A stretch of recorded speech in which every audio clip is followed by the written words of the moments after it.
cast Ad Nauseam, draw a ton of cards, end with a Tendrils of Agony, Storm Spell, Lethal, Dead.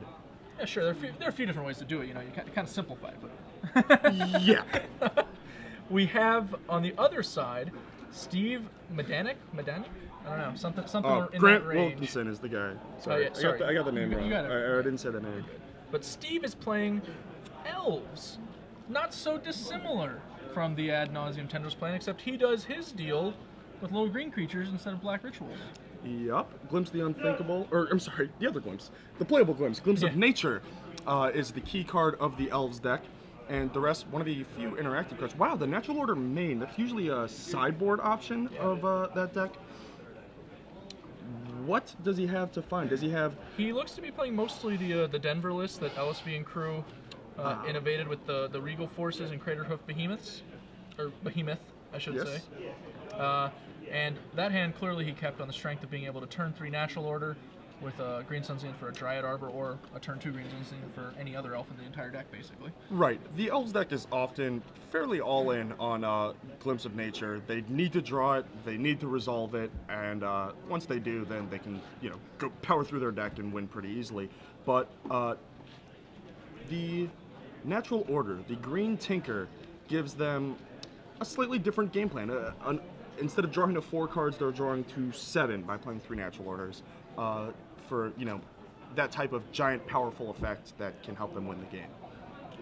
Yeah, now without the Green Sun Zenith, his hand, much less attractive. Just Quirion Ranger and a virtually uncastable spell, considering the hand he kept, and 2 Natural Orders, which, against Ad Nauseam, turn 4 on the draw. Looks like a Regal.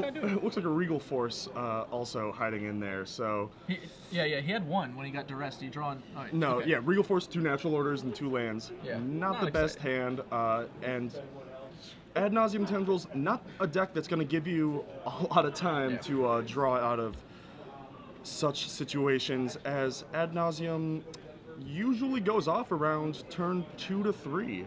And it should make Steve feel better. Losing his Green Sun Zenith probably didn't significantly affect his ability to win this game, because his big plan was going to be probably once he was already dead. Yes. So the fact that it's a turn later than before doesn't actually change its functionality. Yep, a couple cantrips here setting up the wow. Those are some good. Nice those are some powerful spells. LED Infernal Tutor inside that Ponder, which is a key combination in the Ant deck. He does already have an Infernal Tutor in his hand, so he really just needs the LED. And this looks like an assured kill next turn. Yep. It's possible he'll maybe take a turn since he's got time. Wow, Craterhoof Behemoth. the awkward draws continue. Keep on coming. Yeah, I wouldn't be that surprised if Grant. Maybe Infernal Tutors for another Dark Ritual or something like that. I'm pretty sure this is an assured kill. Is he just going for it? Yeah, it's he's got Dark Cabal, the LED. He can Infernal for another LED. That's a good point, actually. I forgot that will actually net him a mana, so he can actually just turn the Infernal Tutor into a ritual that way. Yep. Much more efficient than my suggestion. No surprise. Yeah, or he can turn it into even more mana by using Cabal Ritual, he had a Cabal because Ritual the Gemstone Mine is going to be sacrificed, giving him Threshold. That's a lot of mana. And with that mana, he's going to play a Lion's Eye Diamond for free, it costs 0. Then an Infernal Tutor, and with that on the stack, sacrifice the LED, discard the rest of the cards, so you're hellbent, the Infernal Tutor finds anything you want, and he is actually at a high enough storm that I think he can just find his other Infernal Tutors and Tendrils. He doesn't even have to risk an Ad Nauseam here, if I'm doing the math correctly. Well, he'll only have 1 Infernal Tutor left in the deck. He only has 3? No, that's what I'm saying. Like, he drew all 3 this game. He has 2 and he's played 1. He just played another one. He has another one in his hand, so there's 1 left in the deck. Oh. Yeah. So yeah. He's chaining that one for a Cabal Ritual now. So yeah, he's not shortcutting us. Okay. Yep. But he can go get 1 more. A lot of mana, a lot of storm, a lot of frownies for Steve. Steve, frontline Medanic. There's the LED. That last card, Steve's hoping it's a swamp. It's not. It's not a swamp. Spoiler. I hope that there's some sort of giant miscalculation. Yeah. Hey, I've seen it happen. Just on Moto this week, one of my opponents did exactly this, except it ended with a concession instead of an Infernal Tutor. Like, I don't know, I would have played that differently. I would have killed me instead of just killing yourself. Yeah, both I and my stream goers were a little confused. Yep. Oh, I love when stuff like that happens on stream. It's so much fun. That's like the reason I stream, for situations like that. And there it is. Infernal Tutor for Infernal Tutor, just for the extra storm count and the lethal tendrils of agony. And we are off to game 2. Not very interactive, but easy as 1, 2, 3, 4, 5, 6, 7, 8, 9, 10. Sideboards. Does the Elves deck have any combo hate? He's a little light. A lot of people run, you know, like 3 Thorn of Amethyst. Steve is running 2 Thoughtseize, 1 Gaddock Teague, which is also pretty common, and 1 Thorn of Amethyst alongside 2 Mindbreak Trap. Mindbreak Trap, though, I think is significantly more vulnerable than Thorn of Amethyst against Storm, due to the presence of Duress, which we saw in that game. So I don't think I'm excited by Steve's chances post-board. It looks like he gets a little better, but not significantly better, and he started off pretty far behind. For sure. Mindbreak Trap is a card selection choice that says, I don't want to die on turn 1. Right. That is like an anti-Belcher card, almost. Whereas, you know, the Thorn is more of an say, I mean, not really high tide, but the slower decks that have to play a bunch of spells. You know, there are so many different combo decks, you can't hit them all. The cards that hate against Show and Tell combo are not the same that hit Reanimator, that hit Storm, High Tide, Belcher. Yep. It's hard to find a catch-all. The only real card that's good against all of those is straight discard, but it's a little underpowered compared to some of the other options. So there is a bit of a give and take there. Steve mixing it up, playing a couple of another. In total, that's only 5 cards, right? 1, 2, 3, 4, 5, 6 with the Gaddock Teague. Okay, 6 with Gaddock Teague. So 6 pieces of hate. That's a fair amount. That's you know, a reasonable amount. But it is a little varied. You know, it's a little awkward if you're like Teaguing and Mindbreak Trapping, but they're gonna have to answer the Teague. Yeah. I don't know. You have to draw the right combination of them, and enough of them. Like, I don't think 1 piece of hate is going to be enough to deal with ad nauseum, especially with all of its cantrips. And if you're playing the Thoughtseize plan, you have to do it before Brainstorm's online to protect. There's a little interactions here as we look at the ad nauseum sideboard. Doesn't look like much changes. Obviously, combo decks their sideboards are going to be more geared towards the control decks, because those are the matchups that they're more afraid of. Instead, he's just got, I'm not even sure he boards any of these cards. He has a second copy of Tendrils of Agony. He's got some removal that isn't necessarily great. I would imagine maybe just a couple Chain of Vapors if he was afraid of, say, Leyline or something like that, or the what's it called, the Thorn of Amethyst. I think 2 Chains in the Dark seems like a pretty fine Yeah. post-board measure, especially when you know you're in a matchup that you're favored. It's like, I'm okay giving up a couple percentage points on these cards, Yeah. just in case. Yeah, giving up a theoretical percentage of a card in a given game to have outs to your deck against anything. Right. And then if you lose to a hate card, then you can reevaluate post-board. You know, you lose to a Thorn and a Teague, then you go back to the sideboard, you're like, okay, maybe decays are worth it here. That seems like a natural progression to make. And we'll see how that works out for him. And again, you still have your Duresses for main deck, as well as 2 Cabal Therapies, which can either follow up the Duress, follow up one of your 4 Gitaxian Probes, or just blinds. If you know what you're afraid of, you can just name that. So it's not like the ad nauseum deck doesn't already have answers to the hate cards. It's just there's not as many of them, and they need to be proactive. You need to get them before the spells are cast. Looks like we've got keeps from both players. Steve on Deathrat Shaman Savannah. Not in that order. And the Duress. Natural Order Thorn. Look at that. Thorn of Ding. Amethyst. Got it.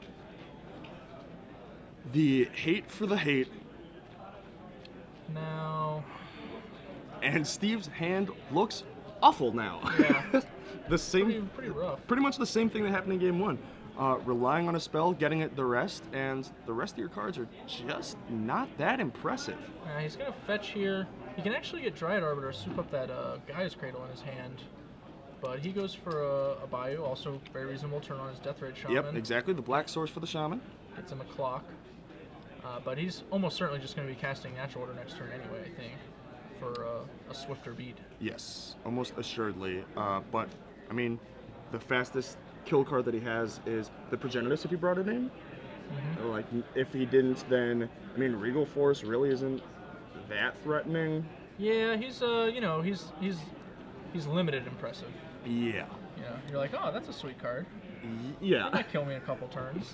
It's not really Ant's, Ant's nightmare. it's probably what he's going to get. I mean, the Craterhoof Behemoth is maybe a turn faster, but the Regal Force might draw you into a Thoughtseize or something like that, which you're going to need. The Ad Nauseam deck, with its card redundancy, multiple cantrips, a lot of card filtering, it's so consistent at killing on turn 3. I mean, sometimes it kills turn 1, sometimes, and it kills turn 2 fairly often, but it almost always is able to kill turn 3 if you let it Goldfish. Yep, not very difficult. The hate has to actually be there, and you know, Steve kept a hand with it this time, but Duress. Wow, second Duress for the Natural Order, and things looking bleak for Steve Frontline Medanic. Needs a live card. Drew a Bayou. Not the most live card. He can, you know, get in some beats, but we're not going anywhere very fast here. I would be pretty impressed if Steve was able to pull this out. There's got to be a string of hate cards, maybe a Natural Order into a Regal Force, into a Thoughtseize, so you have the clock and the, you know, things are going to have to go, I mean, the waves are going to have to break in his favor at this point. Grant has drawn a couple of cards. You know, he's inundated with cantrips.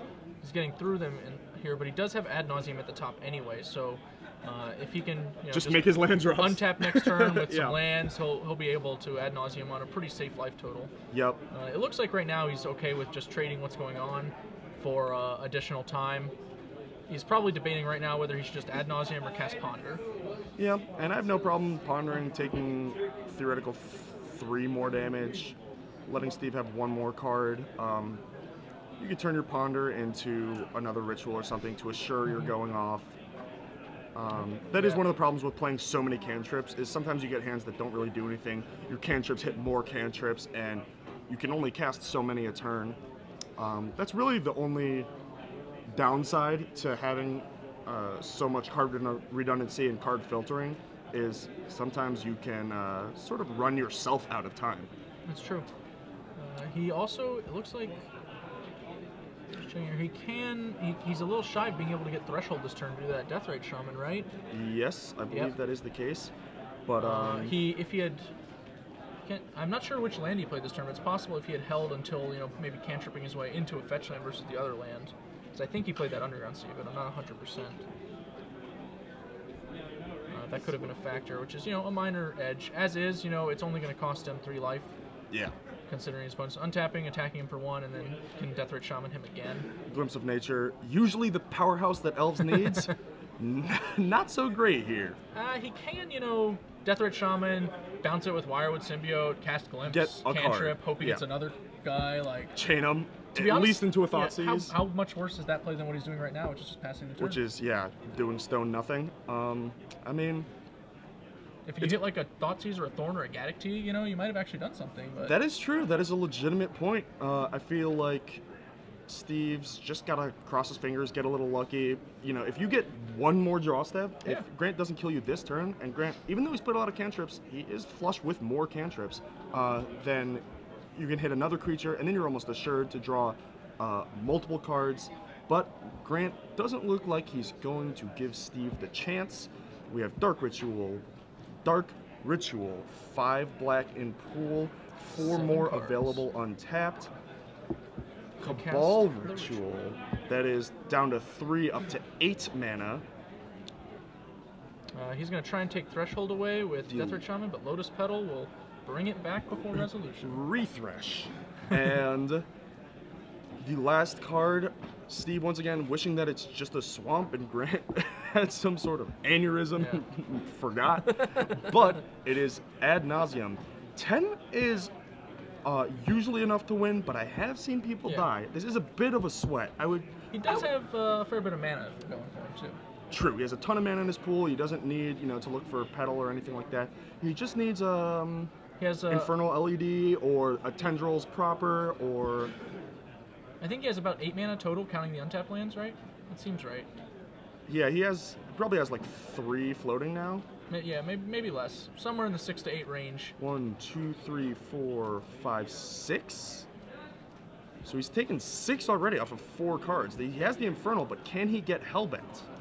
Looks like he should be able to. He's got enough blue to get rid of the cantrips, and as long as they find him, rituals or a kill. Yeah, they can't find him lands is the problem. Probe is the scary one. Ponder you have some control over. Probe is a scary one, and I think you have to lead with Ponder there, right? Well, he hit Duress, so that'll worked do. out. Yeah. I agree. I would probably lead with Ponder. Past in Flames and Tutor LED. And LED will do the trick. Either one of those would have done the trick. Commander Pod, draft standard Legacy winner boxes. Well, Grant, it's, double just check. academic from here. Yep, Grant just double checking his math, making sure that he has it. He does indeed. He's already Duress Steve, so he knows no shenanigans are going on. There's the Infernal Tutor. Revealing Cabal Ritual. I believe he's going to go for the Past in Flames. I was gonna say he must have done the Past in Flames, not the Lion's Eye Diamond. Yeah, correct. That would make this make sense. Yes. Ooh, we're tapping our Volcanic Island there. Do we have a red from the Lotus Petal, perhaps? Probably. Oh, we have another Infernal Tutor. He took the Infernal Tutor, not the LED. He left LED Past in Flames on top, just took the second Infernal Tutor. Oh, because he can get Hellbent without it. And he's just going to cast all his spells without it. Yeah, okay. That also works. So basically, no matter which card he drew with that Ponder, all 3 of them would have dead. done it. There's no wrong way to eat this Reese's. And this is just the way that Grant decided to do it. There's the hand, and we are done. Yep, one of those players came up deciding to play a very different brand of Magic than the other. And that's how it goes. Yeah, I mean, it's a combo mirror where one deck has Duresses and is a turn faster.